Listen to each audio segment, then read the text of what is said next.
Sí, en efecto, estamos nuevamente en 100 preguntas sobre las elecciones 2018.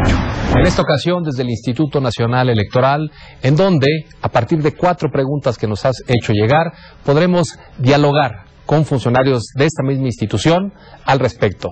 No te lo pierdas, va a estar bueno, así es que quédate con nosotros, que ya comenzamos.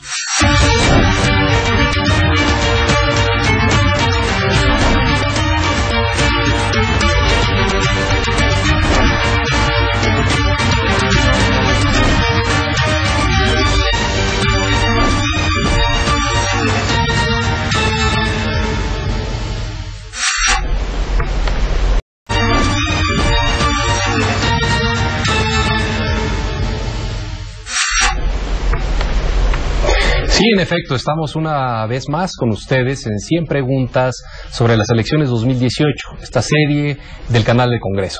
En esta ocasión estamos desde el Instituto Nacional Electoral, a quien agradecemos las facilidades para poder utilizar esta instalación, y estamos con la consejera Adriana Favela del Consejo General del INE. Adriana, gracias por estar con nosotros. Gracias, César, por la invitación. Gracias. Y con Edmundo Jacobo, quien es el secretario ejecutivo también del Consejo General. Edmundo, bienvenido. Muchas gracias, César, por la confianza en la institución y por hacerle este programa justo en nuestras instalaciones. Muchas gracias a ustedes. 100 preguntas sobre las elecciones 2018 trata de, a partir de 100 preguntas, explicar las partes esenciales de las elecciones a las cuales vamos a estar todos convocados el 1 de julio. De tal suerte que esas preguntas también son parte de las inquietudes de nuestra ciudadanía, lo que ellos quieren saber en torno al proceso electoral, y por eso en este programa un aliado importante es el ciudadano que desde la calle nos hace llegar sus inquietudes sobre las cuales nosotros podemos dialogar. En ese sentido vamos a responder nosotros en este programa a cuatro inquietudes. Les quiero pedir que me acompañen a ver la primera de ellas. Vamos a verla. Se dice que el día de las elecciones vamos a saber quién ganó por el PREP. No tengo claro qué es el PREP. ¿Me podrían explicar? Bueno, es una pregunta muy relevante. Nos preguntan qué es el PREP, y hay que decirlo, es un programa, su nombre, Programa de Resultados Electorales Preliminares, nos da el primer dato. Son resultados preliminares. Lo primero que valdría la pena es decir, cuando el INE está en posibilidad de dar esos resultados también, que ya no son preliminares, y qué es este programa que desde hace mucho tiempo existe, lo sabemos, se habla del PREP, pero hay que volver a explicarle a la ciudadanía de qué se trata. Adriana. Mira, bueno, este programa de resultados electorales preliminares se da el mismo día de la jornada electoral. Obviamente, una vez que se cierra la votación, que eso ocurre a las 6 de la tarde, lo que hacen los funcionarios de la mesa directiva de casilla es ir contabilizando cada uno de los votos. Y esos votos, que una vez que se contabilizan, se ponen en esto, que es el acta de escrutinio y cómputo. Entonces aquí se van a ir señalando cuántas personas votaron, cuántas personas que eran representantes del partido político, y se van a ir aquí poniendo cada uno de los resultados, cuántos votos para cada uno de los partidos políticos o candidatos independientes. Este tipo de acta es la que se utiliza precisamente para ir alimentando lo que se conoce como PREP. Entonces, una vez que se termina el cómputo, escrutinio y cómputo en la casilla, se manda esta acta al Consejo Digital correspondiente para que ahí sea cargado en un sistema que nosotros tenemos de cómputo y se vayan mostrando los datos que se obtienen en cada una de las casillas. Obviamente, vamos a instalar muchísimas casillas, son aproximadamente como 157,000 casillas en esta elección, y cada vez que termine el escrutinio y cómputo en una casilla, se va alimentando ese sistema, ¿no? Para que se tengan ahí los resultados. Y obviamente se va alimentando poco a poco y hasta que ya llega un momento en que tenemos el 100% de las casillas capturadas. ¿Pero por qué preliminar? Porque todavía falta que el miércoles siguiente en los consejos distritales se lleve a cabo el cómputo ya, como diríamos, de manera más oficial, para saber cuál es el cómputo final de cada una de las elecciones y poder declarar a un ganador. Claro. Es un programa, Edmundo, que se pensó desde hace muchos años. El PREP tiene funcionando desde los años 90, justo para atender una cuestión que es esencial, el derecho que tienen todos los ciudadanos a informarse el mismo día de la elección de cómo van los resultados. Es preliminar porque, además hay que decirlo, el INE cuenta con otros instrumentos también para hacer del conocimiento de la ciudadanía cómo van esos resultados, pero de conformidad con lo que ha dicho Adriana, ¿a qué horas se estima que el PREP el 1 de julio empiece a mostrar los primeros resultados a partir de que estas operaciones que nos ha dicho se llevan a cabo, y en qué margen va a estar abierto para estar, incluso dónde decirle al ciudadano que siga estos resultados preliminares? Es una pregunta muy relevante, César, porque todos los que participamos en las elecciones, tanto como candidatos, como autoridades electorales, o el ciudadano en general que va y participa llevando su voto a la urna, nosotros queremos saber cuáles son las tendencias de los resultados de las elecciones. El INE cuenta con 3 instrumentos para dar a conocer resultados. Uno es el conteo rápido. Ahorita explico a qué se refiere. Otro es justamente el PREP, el Programa de Resultados Electorales Preliminares. Y el tercero es el cómputo oficial, que ya la consejera Adriana Favela hacía referencia, a partir del miércoles siguiente al domingo de la jornada. El primero, el conteo rápido, estimamos nosotros que va a estar dando resultados antes de las 11 de la noche, y le compete al consejero presidente, en este caso al doctor Lorenzo Córdoba, en un mensaje a nivel nacional que será difundido por todos los medios de comunicación, en radio y televisión, dará a conocer las tendencias de las elecciones. Es muy importante aquí subrayar que se trata de tendencias, es decir, a partir de un ejercicio estadístico de muestreo, se levanta una muestra muy representativa en las más de 157,000 casillas que instalaremos para el 1 de julio, y a partir de esa información, preparada por científicos mexicanos muy connotados, son los que le van a dar al doctor Lorenzo Córdoba la información para que él anuncie cuáles son las tendencias, y hay que decirlo solamente en esos términos. Posteriormente, el PREP, ¿qué es? Es información que a través de nuestros capacitadores electorales obtenemos de las 157,000 casillas que instalaremos, y que es una imagen del acta que mostraba la consejera Favela, y esa imagen se va a hacer un vaciado en unos formatos en donde vamos a ir viendo casilla por casilla cómo fue que votó la ciudadanía. Pero además, a partir del 2012, el IFE en aquel momento, ahora el INE, y va a repetir la historia, va a subir la imagen a la red para que cualquier ciudadana o ciudadano pueda ver los resultados en su casilla o en la casilla que sea de su interés. Pero todavía son resultados preliminares, porque vamos entonces al miércoles posterior a la jornada, en donde en nuestros 300 distritos electorales que están distribuidos en todo el país, se inicia el cómputo a partir de los comentarios que puedan hacer los diferentes partidos políticos o candidatos independientes en el caso de que hubiera alguna inconsistencia en los documentos oficiales que se van a utilizar. Y ese cómputo va hasta el domingo, en donde se reúne el Consejo General, y a partir de esos resultados, y los consejos distritales para conocer los datos de diputados, los consejos locales para senadores, y el Consejo General, acumulando toda esa información, y además la presidencia, da a conocer sus resultados. Ahora, todo esto termina finalmente, para el caso de la presidencia de la República, en el tribunal. Claro. El Tribunal Electoral del Poder Judicial de la Federación es quien califica la elección, y tiene como límite para ese propósito el 6 de septiembre. Pues miren, es una cuestión muy relevante. Tuve la oportunidad de platicar hace unas semanas con la magistrada presidente, y justamente esta es una de las cuestiones que se preguntó. Nos decía eso, la fecha máxima que tienen ellos para dar, digámoslo así, el veredicto final y saber ahí sí con toda la precisión quién va a ser el próximo titular del Poder Ejecutivo Federal, es decir, la presidencia de la República. Pero en función del PREP, de esta pregunta que nos llegó, nosotros también le hicimos la misma pregunta a otros ciudadanos en el espacio público de este país. Vamos a ver si tienen claridad en relación a lo que es el PREP. Acompáñenme a ver sus respuestas. Yo entiendo que son estadísticas, son algunas variantes de quién sí, quién no, pero las siglas realmente las desconozco. ¿Qué significa el PREP?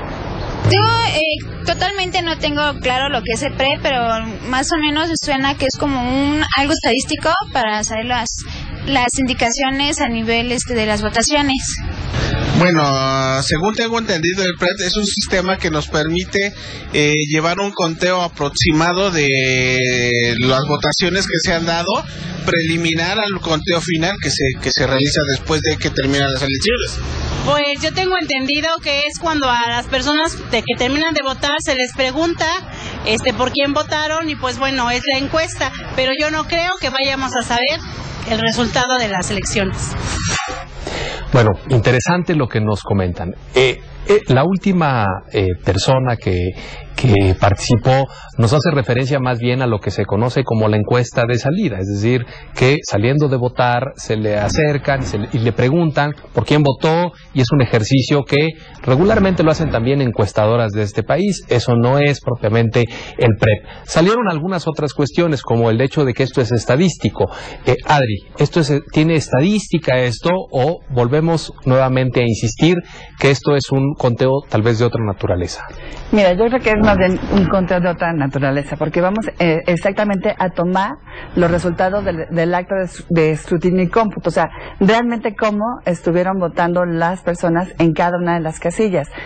Obviamente, bueno, se va alimentando poco a poco el sistema, y que a lo mejor, si tú lo ves en un momento dado, puede haber alguna situación que dice, bueno, va ganando X persona o partido político, pero realmente eso no se puede saber hasta el final, hasta que se tiene toda la información.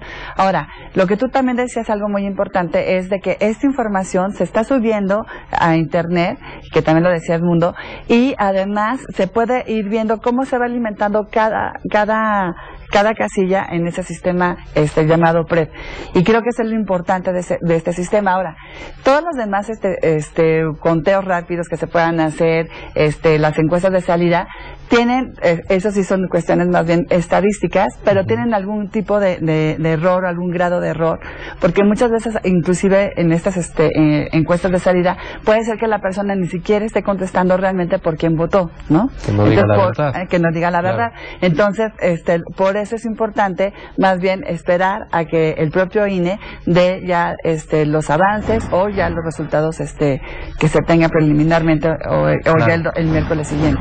Subrayar que el PREP utiliza las actas de escrutinio y cómputo, en donde están reflejados los resultados de la votación en cada una de las casillas. Van subiéndose progresivamente, y eso es la parte que te quiero preguntar, Edmundo. Si nos situamos ese día, digamos, ¿en qué horario estiman que el ciudadano va a poder empezar a ver estos resultados que se llegan alimentándose a partir también de que lleguen las primeras de los extremos del país? Van a llegar desde Yucatán hasta Ciudad Juárez, van a llegar de zonas rurales, de zonas de ciudades como tal, donde tal vez el traslado sea más rápido, de tal suerte que eso hace que vayan llegando en distintos momentos, pero ¿en qué rango lo vamos a estar viendo? Sí, los resultados del PREP empiezan a tomar, se abre el PREP a partir de las 8 de la noche, tiempo del centro del país. Sí. ¿Por qué esta diferencia? Si cerramos las casillas a las 6 de la tarde, ¿por qué hasta las 8 de la noche? Porque todavía en algunos estados del país, sobre todo en el noroeste del país, por la diferencia de horarios, se está votando. Sí. Y la idea es que no haya resultados por nadie, está prohibido por ley, incluso no solamente a nosotros, sino para cualquier particular, dar resultados antes de las 8 de la noche, para que estas tendencias no influyan, sobre todo, sobre aquellas personas que todavía están ejerciendo el derecho al voto. Entonces, a partir de las 8, nosotros abrimos el programa de resultados preliminares, que puede ser consultado por muchos medios. Afortunadamente aquí hay muchos socios que se unen al instituto para que periódicos, televisoras, universidades, a través de sus propios portales, el ciudadano pueda ir consultando cómo se va conformando el programa de resultados electorales preliminares. Nosotros calculamos que para el caso de la Presidencia de la República, a las 5 de la mañana vamos a tener alrededor de un 75% del total de las casillas ya en el sistema para el caso de la presidencia de la República. Le hemos dado prioridad a justamente esta carga por la relevancia y la expectativa que hay en torno a ese resultado.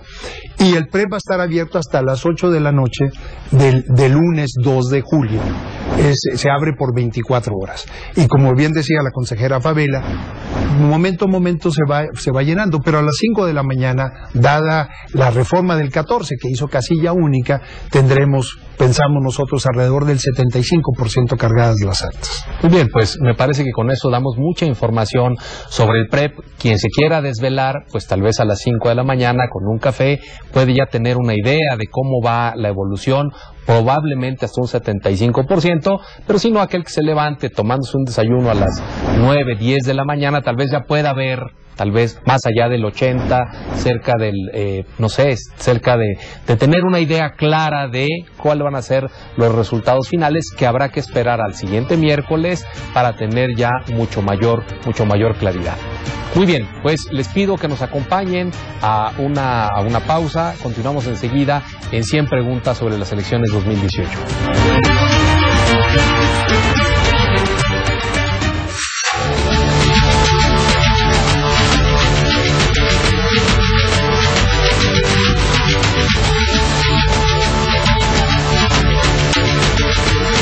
Nosotros en 100 preguntas sobre las elecciones 2018.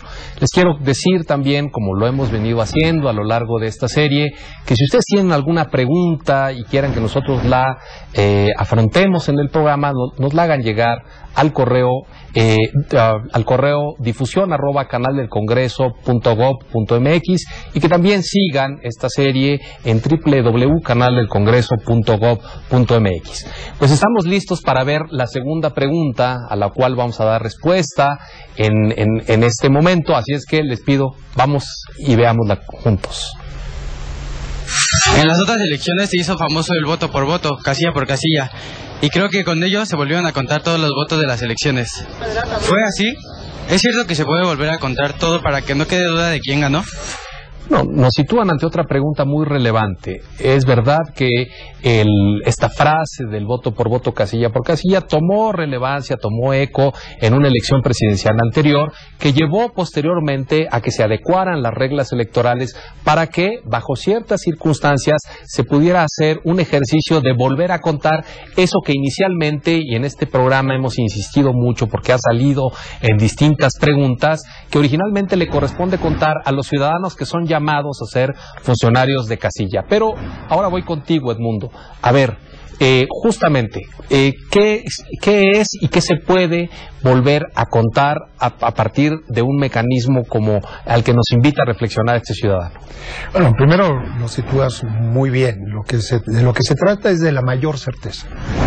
Y la legislación electoral se ha ido haciendo justamente de la experiencia de sucesivas elecciones para garantizarle a todos los actores y a la ciudadanía justamente que los resultados son los que emanan de la voluntad de los ciudadanos y tener la mayor certeza posible.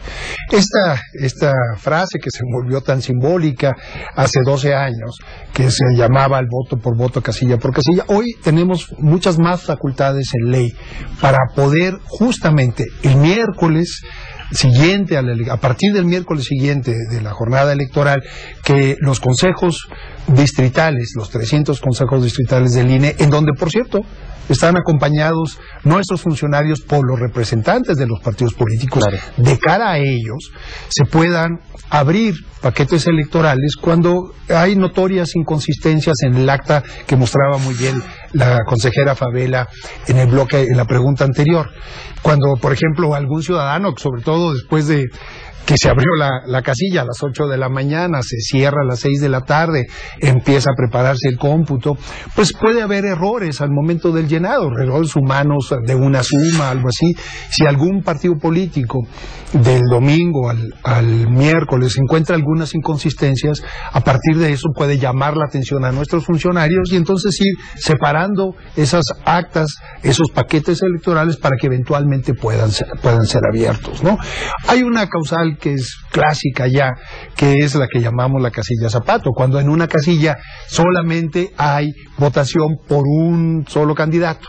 Entonces ahí, como dada la pluralidad de la sociedad mexicana, como que llama la atención, como que solamente la votación por uno, y eso está como causal de ley también, para que eventualmente ese paquete pueda abrirse y constatarse que efectivamente fue así o hubo algún error. Entonces, pero yo insistiría, hay otras causales que seguramente la consejera Favela va a hacer referencia a ella, de lo que se busca es la certeza, y por eso se abren tantos paquetes sean necesarios. Obviamente, si hay la solicitud de un partido político y lo que él está aduciendo está en ley, se abre ese paquete. Pero nosotros hemos instruido a nuestros funcionarios que no nos detengamos y que en aras de la certeza abramos lo que sea necesario para que quede perfectamente claro cuáles son los resultados. Claro, los ejemplos que pones me parece que son muy importantes, son ejemplos, me parece que dan una idea. Es como, permítanme decirlo, como cuando vamos a comprar algo a la tienda, regularmente cuando nos dan el cambio, vemos que regularmente nos dan el cambio que es. En muy pocas ocasiones hay algún error de que no nos dieron 10 pesos y uno dice, oye, pero eso sucede en pocas ocasiones. A veces el sistema electoral ha llegado a eso, a decir, bueno, si hay justamente algunos elementos que que hagan necesario que se vuelva a contar, se vuelve, aunque inicialmente hay que darle confianza de que se contó bien desde el principio.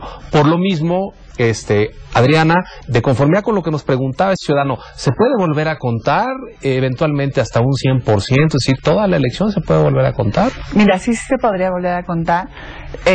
Cuando la ley te dice que cuando hay un porcentaje, por ejemplo, de votación muy menor, entre el primero y segundo lugar en la propia elección, se puede volver a contar, ¿no? Y te dice que sea más, o sea, el 1%, ¿no? Es decir, cuando hay déjame decirlo de esta manera, cerrada. Cuando hay una elección muy cerrada, donde hay mucha competencia y la diferencia de votos entre quien va ganando y quien va en segundo lugar es mínima. Es mínima. Entonces, es el 1% de votación, ¿no?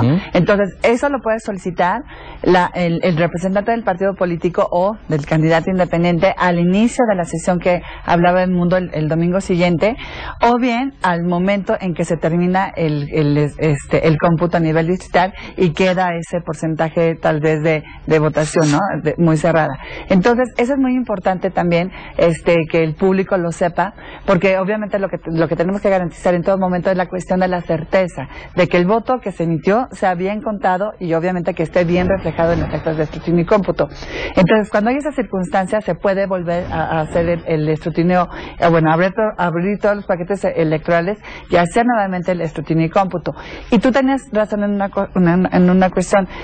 Exactamente como se hace el cómputo en las casillas, casi siempre queda en los mismos números cuando nosotros volvemos a hacer el escrutinio y cómputo. Inclusive cuando ese escrutinio y cómputo se va otra vez hasta el Tribunal Electoral, queda casi siempre los mismos datos. ¿Por qué? Porque los funcionarios de casilla hacen bastante bien su trabajo. Claro, puede ser que por cansancio el propio día de la jornada electoral, después de estar tantas horas trabajando intensamente, puedan tener algún tipo de error. O a lo mejor que hayan considerado un voto como válido cuando ha sido un voto nulo. Y aquí, por ejemplo, les muestro ahora sí que lo que sería la boleta electoral es una muestra. Entonces ya sabemos cómo tenemos que votar. Pero puede ser que estén marcando dos opciones que no estén coaligadas, y eso lo van a ver un poquito más adelante, y eso sería un voto nulo, y a lo mejor lo tomaron como un voto válido. Entonces, pero son muy pocos realmente los casos en que hay un error que hayan cometido los funcionarios de la mesa directiva de casilla.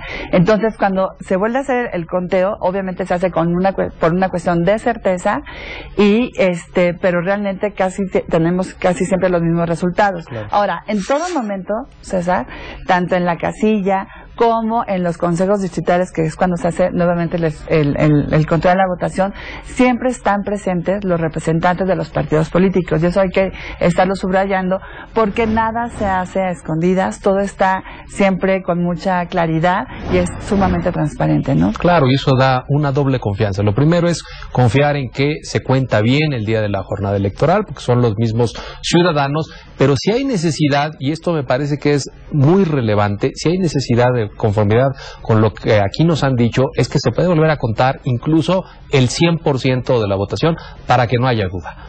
Pero ahora les pido que vayamos a ver si los ciudadanos tienen esta misma información. Acompáñenme a verlo, a ver. La vez que fue muy corto el porcentaje, se volvió a hacer el voto por voto, y ahí es donde aparentemente fue más claro todo esto.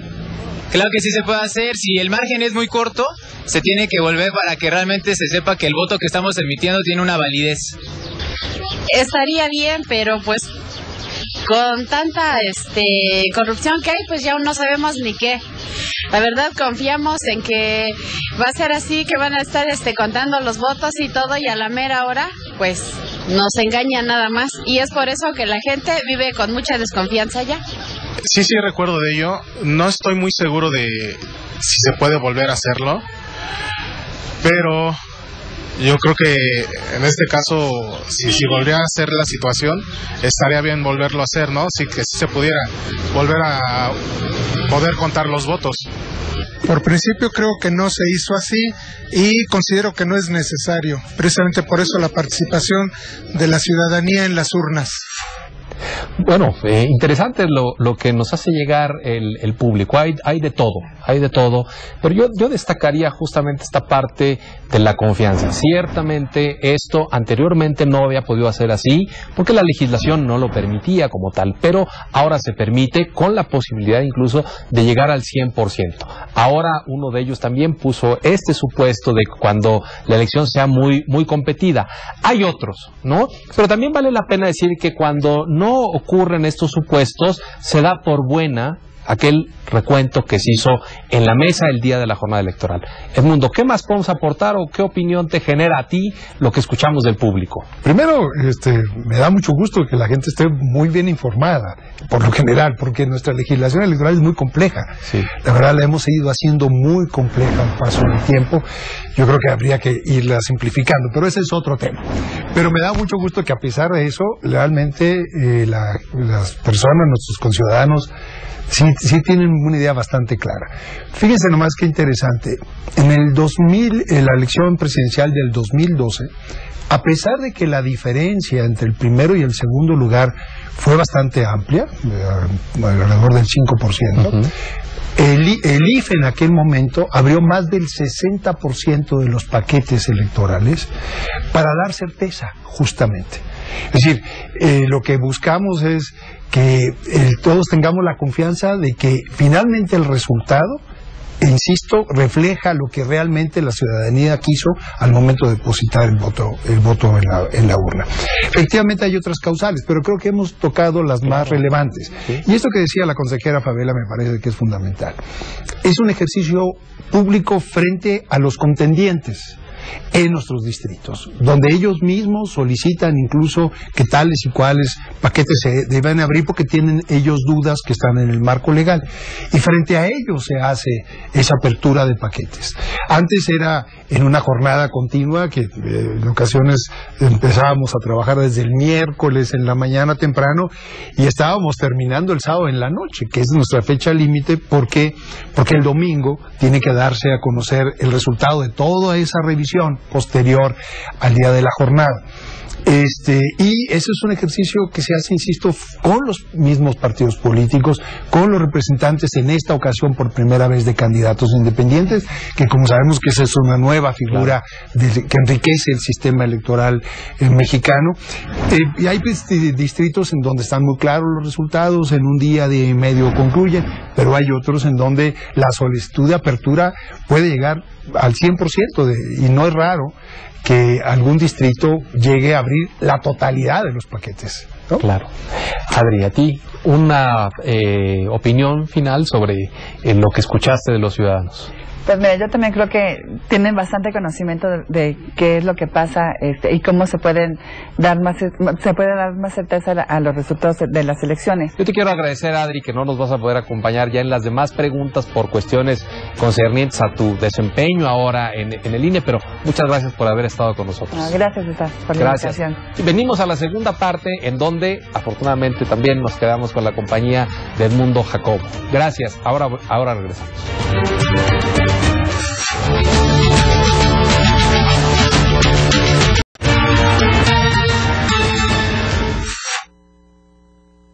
Gracias por continuar con nosotros en esta segunda parte de nuestro programa 100 preguntas sobre las elecciones 2018.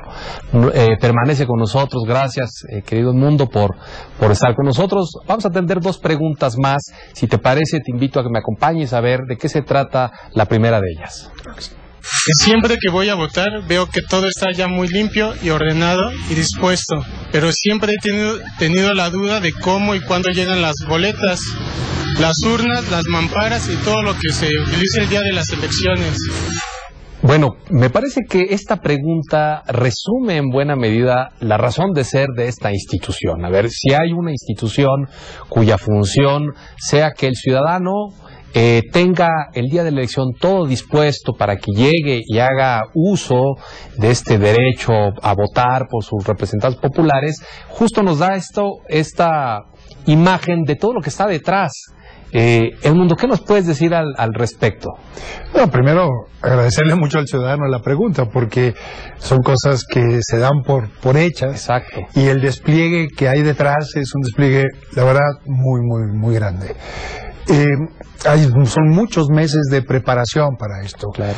Este proceso electoral que está en curso, pues empezó en septiembre pasado, pero nosotros empezamos a preparar la elección muchísimo tiempo antes de que iniciara el proceso electoral, por todo lo que implica. Nomás para darnos una idea, vamos a nosotros a imprimir más de 284 millones de boletas electorales, porque tenemos 3 elecciones federales a cargo nuestro, que obviamente la presidencial, pero la renovación de toda la Cámara de Senadores y de toda la Cámara de Diputados. Para eso hay que imprimir toda esta cantidad de boletas. No podemos hacerlos a última hora.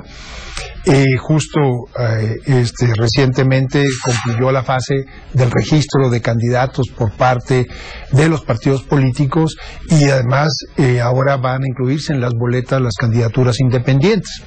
Entonces nosotros empezamos justamente en este mes de abril a imprimir las boletas en Talleres Gráficos de México, que es la institución que nos ofrece las garantías de calidad y seguridad, porque esa producción la custodia incluso el Ejército Mexicano para cuidar que todo esté en orden y que las boletas sean las boletas que están impresas en papel seguridad, por ejemplo. Claro. Desde marzo en una fábrica de papel en Chihuahua empezó a producirse el papel seguridad con el cual se van a imprimir las boletas electorales y que tiene una gran cantidad de candados para estar seguros de que esa boleta no puede ser suplantada por otra. Y a lo largo de abril, mayo, junio, se van produciendo todas las boletas electorales que se utilizarán el 1 de julio. En particular, nosotros tenemos la responsabilidad de tener distribuidos 15 días antes del 1 de julio, o sea, del día de la jornada, en los 300 distritos del país, toda la documentación que se va a utilizar, que básicamente son 3 documentos. La boleta, que conocemos que nos da el funcionarios de casilla cuando nos presentamos a la casilla para votar, el acta electoral, en donde los funcionarios de casilla, al cerrar y contar los votos, llenan, que es el documento oficial que firman los funcionarios y los representantes de los partidos políticos y candidatos independientes, y el cuadernillo, que es en donde van haciendo las sumas preliminares antes de llenar las boletas. Que ahora este cuadernillo va a adquirir particular relevancia porque a partir de él se va a tomar los datos para el conteo rápido. Pero además esos son los documentos. Pero además, como bien dice el ciudadano, las mamparas para votar en secrecía, las urnas que son transparentes y están rotuladas además para el caso de la votación correspondiente, pero además las mesas que tienen que desplegarse. En ocasiones contamos con la ayuda de las Secretarías de Educación Públicas de los estados y federal para que la casilla se instale en un aula. Claro. Pero tenemos que acondicionar el aula. Pero en ocasiones esto no es posible porque en zonas rurales en ocasiones las aulas son muy pequeñas y tenemos que instalar casillas al aire libre, en plazas públicas, pero tenemos que tener previsto la sillería, las lonas, en fin, todo el dispositivo alrededor de hacer una casilla. Entonces, me encanta la pregunta porque nos da oportunidad de explicarle al ciudadano todo lo que se va haciendo esta parte un poco invisible. Y que en muchas ocasiones también lo que nosotros hacemos es reciclar material de otras elecciones, porque imagínate estar montando ahora desde cero 157,000 casillas, pues no, nosotros lo que hacemos sí hay un desperdicio, porque luego en ocasiones por lluvia u otros fenómenos se echa a perder alguna mampara y tenemos que hacer nuevas, pero traemos también para ahorrar en costos mucho material de elecciones anteriores.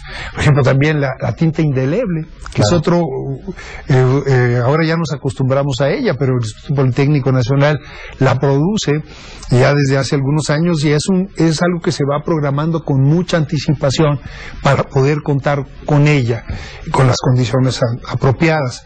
Los marcadores de las credenciales para realmente verificar que el ciudadano ya votó, los cuadernillos en donde los funcionarios de casilla van sellando cada ciudadano que va votando que ya uso de sus derechos políticos, en fin, es una gran cantidad desde documentación electoral oficial hasta utensilios que se utilizan. Claro, y como dice el ciudadano, realmente el día que llegamos todo está dispuesto.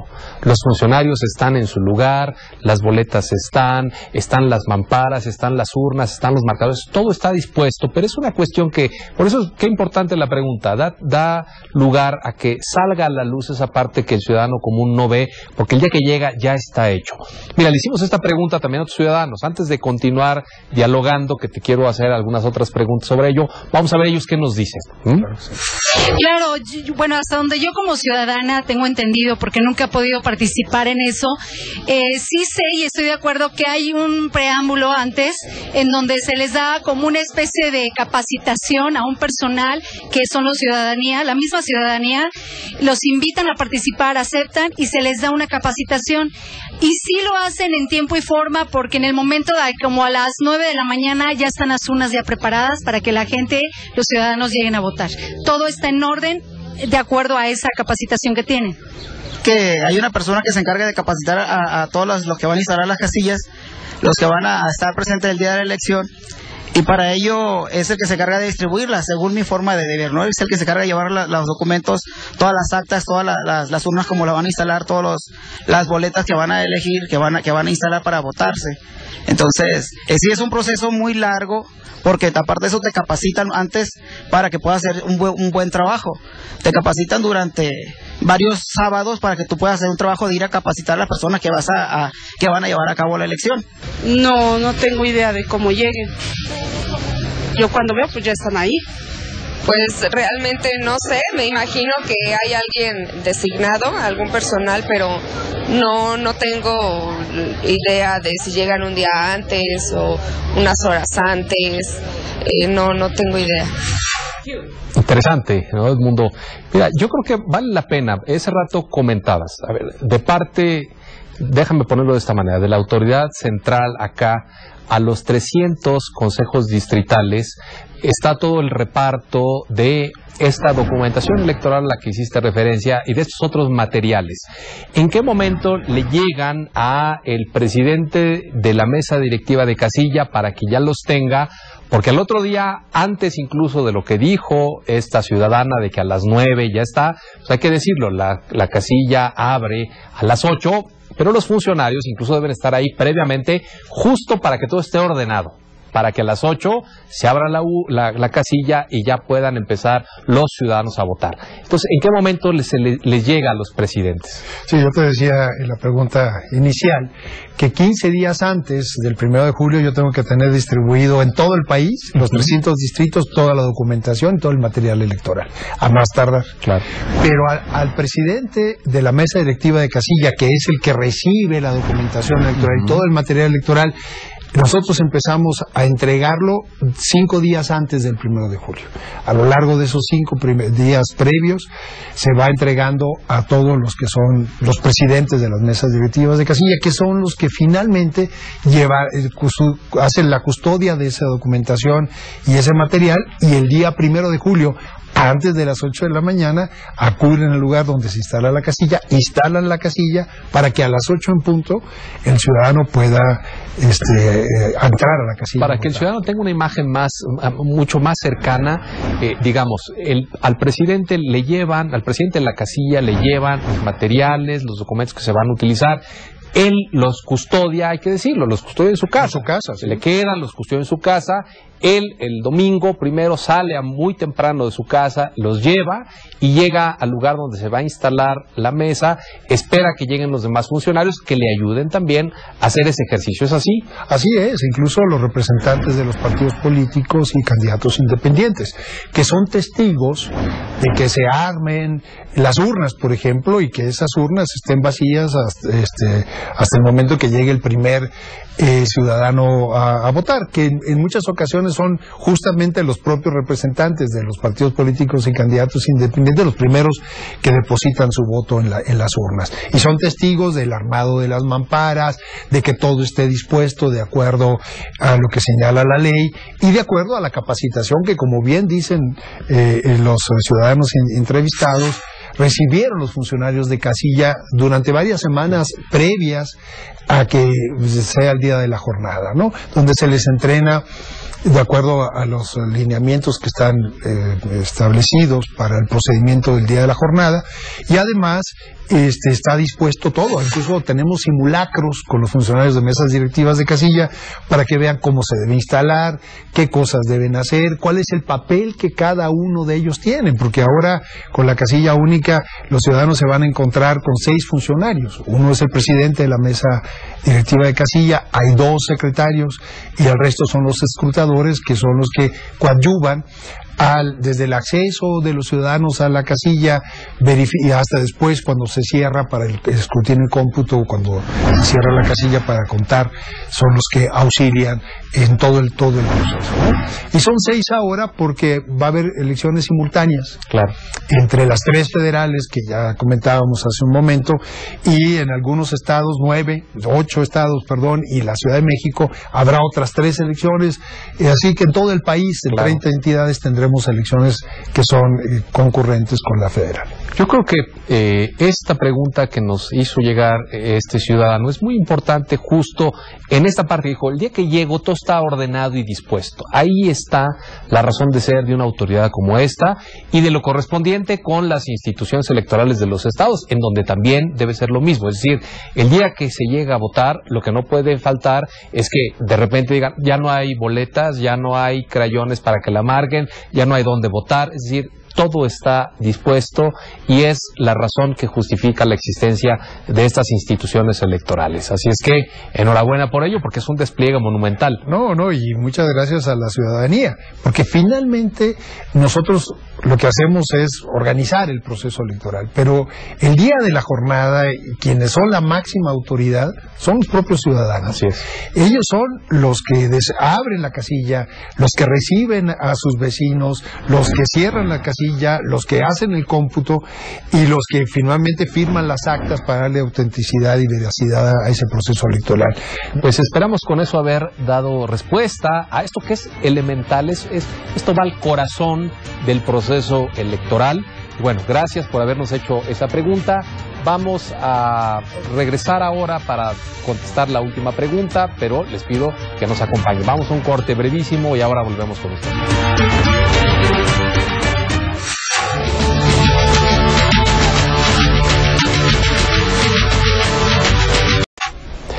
Estamos llegando a la parte final de 100 preguntas sobre las elecciones 2018. Vamos a atender un último cuestionamiento que nos ha hecho llegar nuestro público. Así es que, Edmundo, vamos a verlo y dialogamos sobre él. Adelante. Yo ya sé por quién voy a votar, pero veo que mi candidato también lo promueve en otros partidos en sus spots. ¿Tengo que votar por todos ellos para que mi voto cuente por mi candidato? Estoy confundida respecto a eso. Bueno, interesante pregunta que también nos permite explicarle a la ciudadanía de qué manera se puede emitir un voto y un voto válido, sobre todo en el contexto de que ahora de las 4 candidaturas presidenciales, al menos 3 van en coalición. ¿Esto qué quiere decir? Que a un candidato lo están respaldando en esta candidatura más de un partido político. Y las 3 tienen la misma composición. Detrás de cada una de las candidaturas presidenciales de estas 3 hay 3 partidos políticos, de tal suerte que si nos puedes ayudar, ese rato la consejera mostró, si esto fuera un canal de otra naturaleza, diría, nos dio la primicia de la boleta que se va a utilizar, pero claramente vemos ahí que todavía cada partido tiene su espacio, su logotipo. ¿De qué manera se va a poder votar, Edmundo, para que este voto sea considerado válido, dado esta circunstancia? Bueno, primero que nada, excelente pregunta, porque la norma electoral lo que quiere es maximizar las opciones y el derecho a votar de los ciudadanos. Directo a la pregunta, o sea, efectivamente tú lo señalas muy bien, tenemos 3 candidatos, cada uno postulado por una coalición de 3 partidos. Entonces, el ciudadano puede votar por un partido, marcando el logo de ese partido, por 2 o por 3. O sea, y esta forma de votación es válida.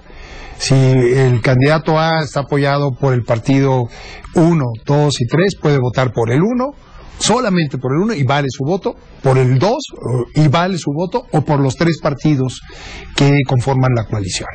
En cualquiera de las 3 opciones es válido ese voto. Lo que no se valdría es que marcara dos símbolos o 2 logos de partidos que no están coaligados. Ese voto sería nulo. Porque llevan a 2 candidatos distintos. Incluso es importante decirle a la ciudadanía que en este supuesto que tú estás dando es porque aparece el logotipo de un partido político, pero el nombre del candidato que cada uno llevan. Entonces, mientras sea por el mismo nombre del candidato, el voto es válido, ¿no? Así es, exactamente, tú lo acabas de señalar muy bien. Va a aparecer el logo del partido, el nombre del candidato, entonces el ciudadano puede votar por un partido, por 2 o por 3 de los coaligados. Obviamente habrá el espacio correspondiente a la candidatura independiente y, como siempre conocemos en la boleta, e incluso para que se pueda poner el nombre de un candidato no registrado, que esa es una vieja tradición que viene de mucho tiempo atrás en la tradición del electorado mexicano, del sistema electoral mexicano, y que sigue prevaleciendo en la boleta. Claro, y también lo que hay que decir que como la candidata independiente no va coaligada con ninguno, si se marca más de una opción ahí, el voto sería nulo. Entonces, quienes quieran votar por esa opción, señalárselos con claridad. Yo te invito a que vayamos a ver también qué nos respondió el público sobre esto, para que podamos decir algunas cosas adicionales sobre el particular. Vamos a verlo. Yo creo que todos tenemos que dar un voto informado y sobre todo tener muy claro por qué nuestro candidato está vinculado también con otros personajes que pertenecen también a otros partidos. Sí, debido a que puede haber malentendidos, ¿saben? Malentendidos, y pues puede ser de que, yo compro mi boleto, no fue a votar él, pues bueno, yo pues pongo que votó y por ese partido. Entonces, influye mucho que votes para que puedas no haber malentendidos y puedas tener una respuesta segura a quién puede ser tu presidente. No, tiene que elegir a solamente uno. No, por supuesto que no. Pues tengo bien definido por quién voy a votar, y aunque otros candidatos estén en la coalición, pues yo tengo definido bien por quién voy a votar. Bueno, importante lo que nos dice, por ejemplo, esta última persona. Dice, yo tengo definido por quién voy a votar, pero justamente, si en ese supuesto de por quién va a votar, que ya eligió al candidato, pero si lo están llevando 3 partidos políticos distintos, digamos, tú ya dijiste que si vota incluso por los 3 es válido. ¿Habría posibilidad de hacer una recomendación para decir, si tienes claridad, vota, por ejemplo, digamos, en este contexto que por los 3 es válido, decirle, bueno, pues si estás identificado con un candidato y probablemente con un partido, vota nada más por uno porque va a ser válido, ¿es así? Así es, efectivamente. Esto abre la posibilidad de que el ciudadano manifieste, en el caso de las coaliciones, su intención de voto por el candidato y solamente por un partido.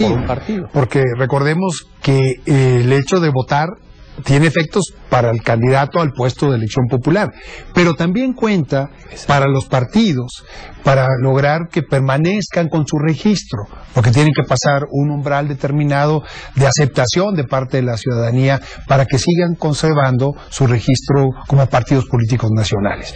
Esa es una opción de cada ciudadano. O sea, lo que estamos haciendo aquí es una doble votación, si lo vemos de esa manera.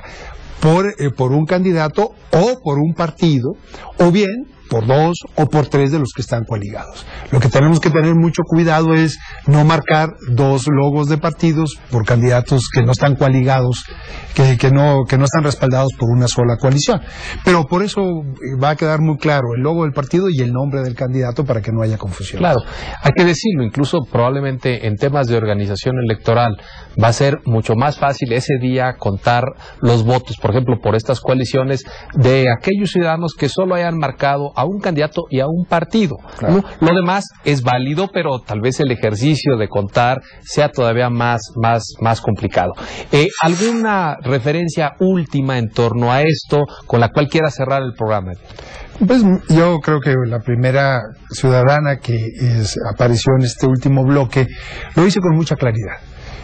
Lo que es muy importante es que vayamos a votar muy bien informados. Totalmente.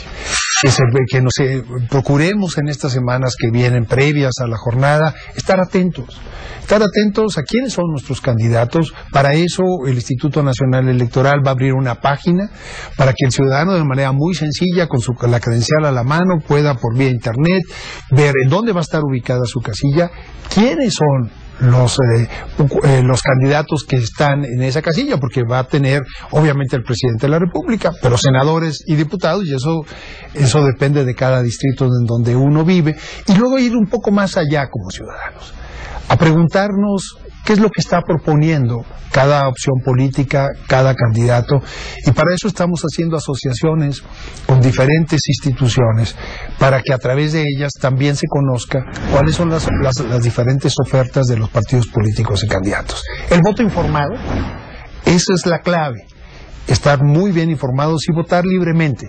¿Por qué? Por la opción que uno quiera. Totalmente.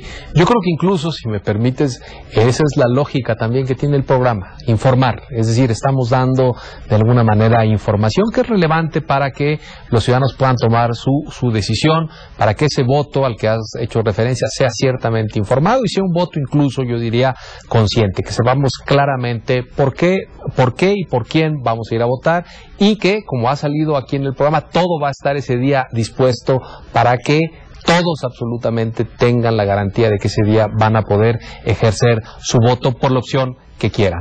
Te quiero agradecer, Edmundo, haberte quedado en esta segunda parte del programa. Gracias por tu participación. Le quiero agradecer también a la consejera Elena Favela, que estuvo en la primera parte del mismo. Gracias al canal del Congreso por la oportunidad de esta serie, pero sobre todo gracias a ustedes, que como público son los principales, no solamente beneficiarios de esta información, sino también quienes nos auspiciaron, nos motivaron a que hiciéramos esta serie. Le quiero agradecer también a la red de televisoras públicas por las que se transmite también esta serie cada vez en más estados del país. Gracias a todos, y ya lo saben, nos vemos el próximo martes a la misma hora en 100 preguntas sobre las elecciones 2018. Buenos días.